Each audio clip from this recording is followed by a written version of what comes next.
Let's switch gears now and talk about elections. So, a civil society organization, Yaga Africa, is advocating for the engagement of qualified and credible Nigerians as officials of the Independent National Electoral Commission, INEC. The Executive Director, Yaga Africa, Mr. Samson Itodo, who made the appeal at an advocacy meeting in Abuja, says that the next set of appointees at the commission should be people that will be ready to do the right thing and not compromise on the rules and standards for the electoral process. Take a listen to him. Hello everyone, welcome to my channel TELECAST TV.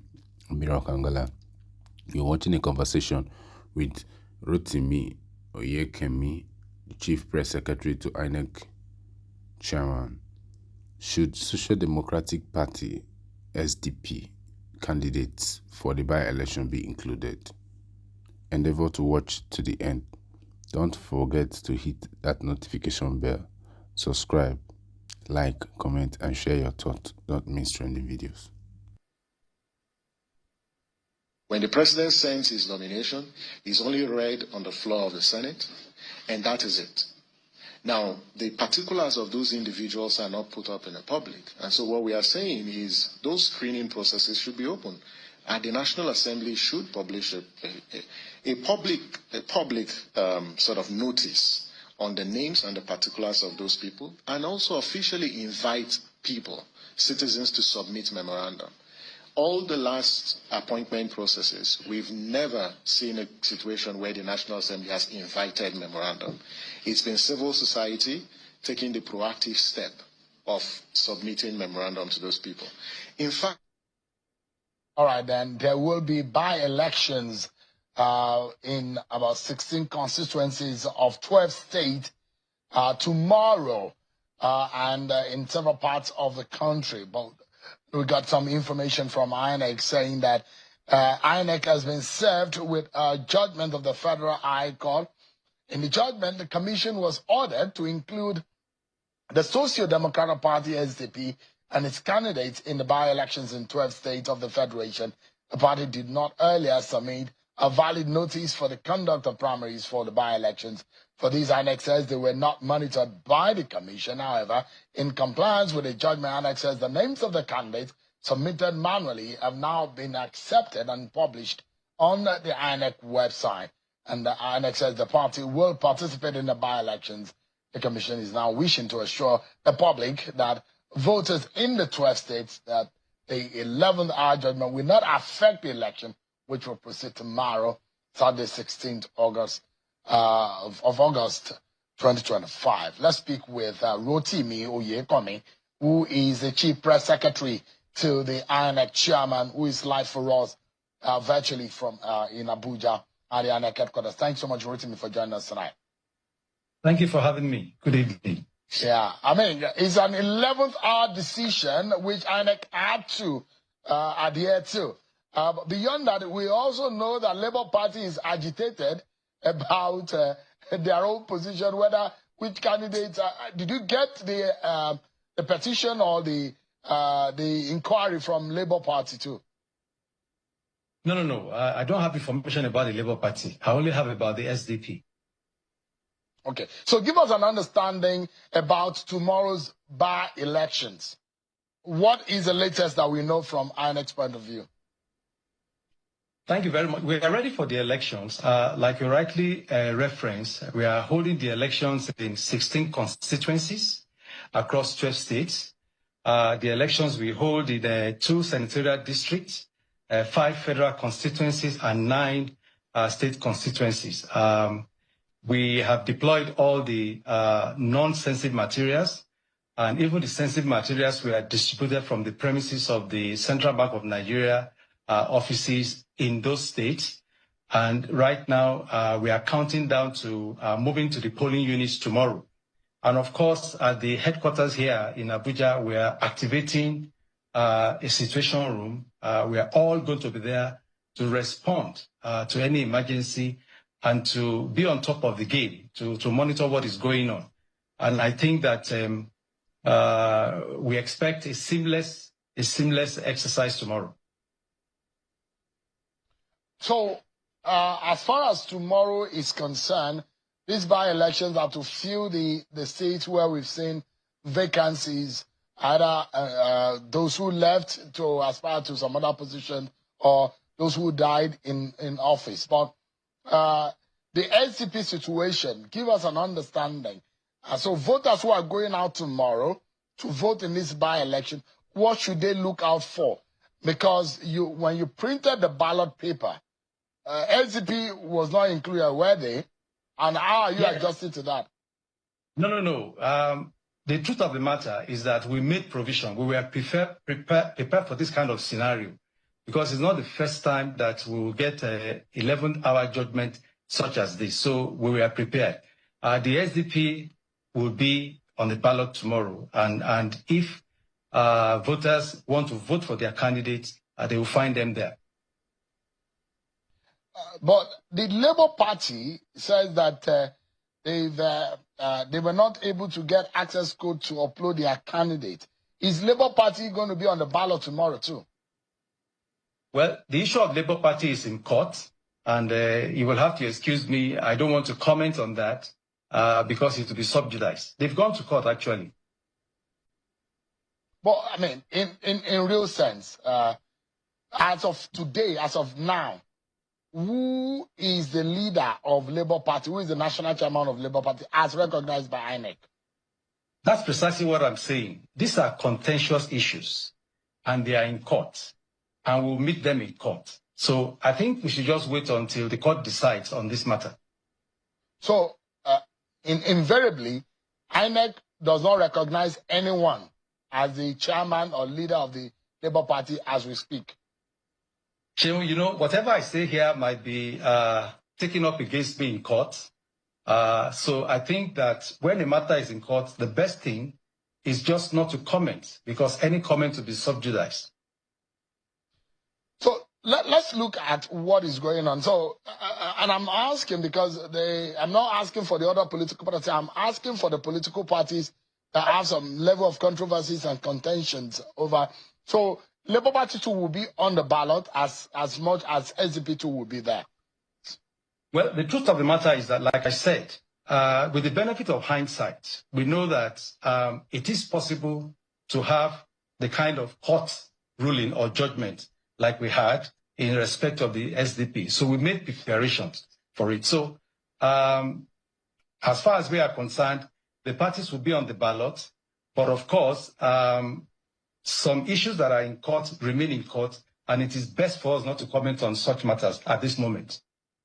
Is there anything fundamentally different from the manner in which you conduct the elections in 2023 and what you'll be doing tomorrow?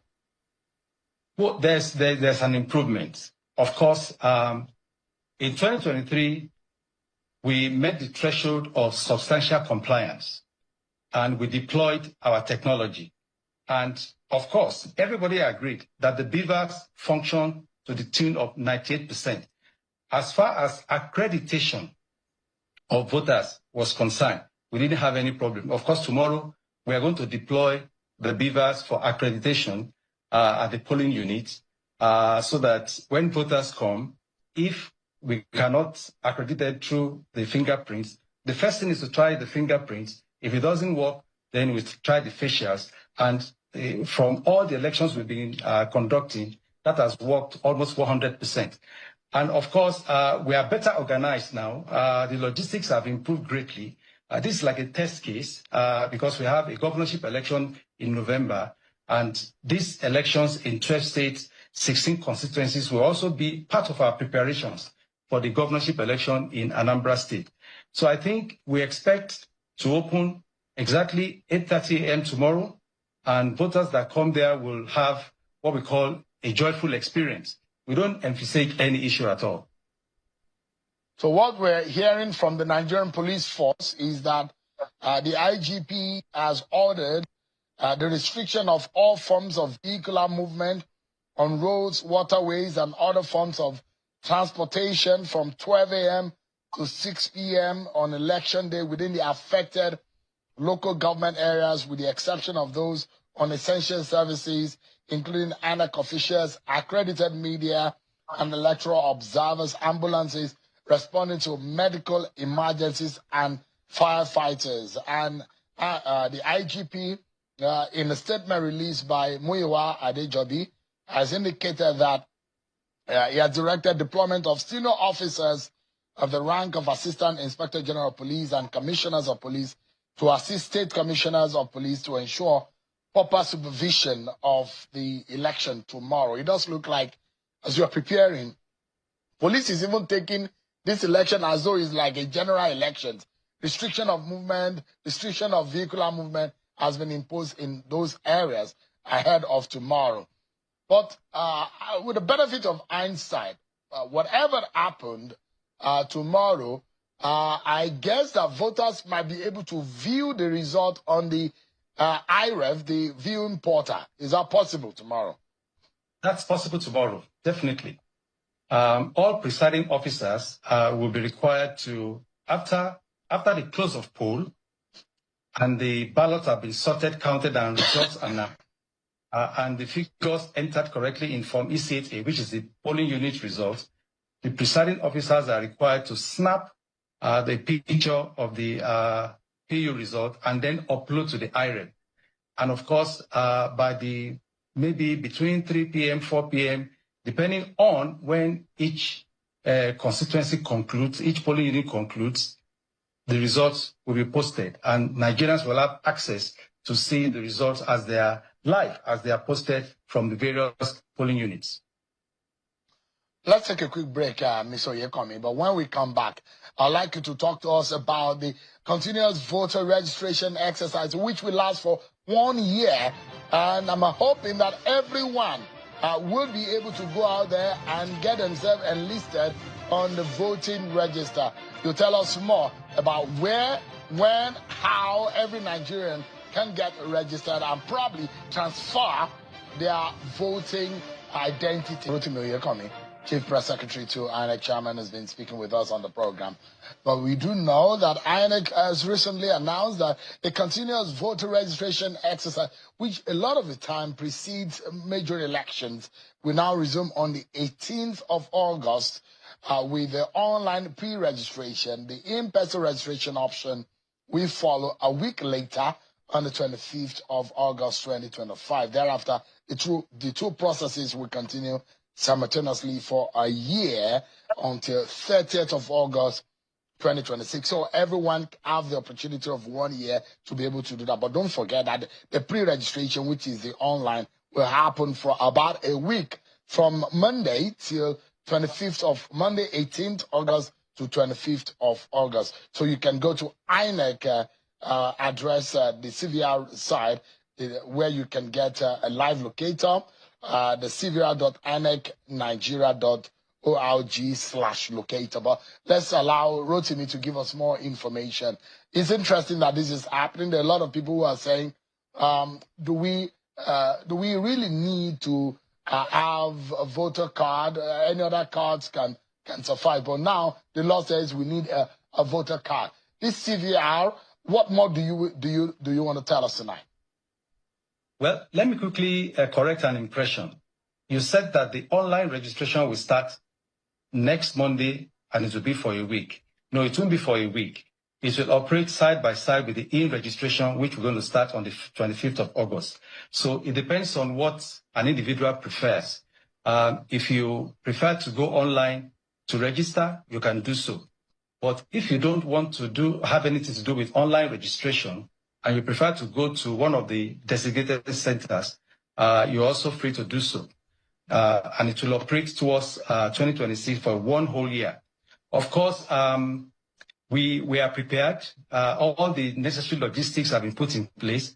About 811 centers have been designated, comprising, of course, the 774 local government offices of the Commission, and of course, 8 offices of the Commission in 36 states and the FCT. And we want to encourage Nigerians to take advantage of that. Those who have recently turned 18 are qualified to register, and those who have never registered before. We also want to appeal to Nigerians to understand something, that it is against the law to register more than once. So for all those who have registered before, please look for where your PVC is and go and collect it. Because you see, if you register again, in our system, we have application that will flag you. And of course, because this thing is punishable under the law, I will advise Nigerians not to engage in that. And of course, we will be very, very attentive. We have uploaded the addresses of all the 811 centers on our website. And of course, our contact center will be ready to take calls and to respond to issues. And because this is a year-long activity, Nigerians have the opportunity, they have ample time to go and register. I want to appeal to them not to wait till July next year, when it will be like a month to the end of it, or 2 weeks to the end of it, to register, because that will now result in pressure on our offices, and then we don't want the kind of pressure that we say, postpone, postpone, postpone. All right. In a moment, we will put up what the CVR live locator and what it can do for you. You can locate where the nearest location for you, where you can easily the closest, just like you go on Google and say restaurant near me. So you can go by the state and the local government that is close to you, and you'll be able to find for yourself where you can do the CVR. But Rotimi, for those who want to replace their PVC, or those who have their temporary car, all of those things, can it be done within this period? No, of course, there is an ample opportunity. In fact, you can do all of that online. Once the portal goes live, all the services are listed there. If you want to replace your lost PVC or your defaced PVC, if you want to correct information on your PVC or stuff like that, you can do all of that on the portal. But if you also prefer to go in physically to do that, once the process begins, you're also free to do so. So all the services will be available.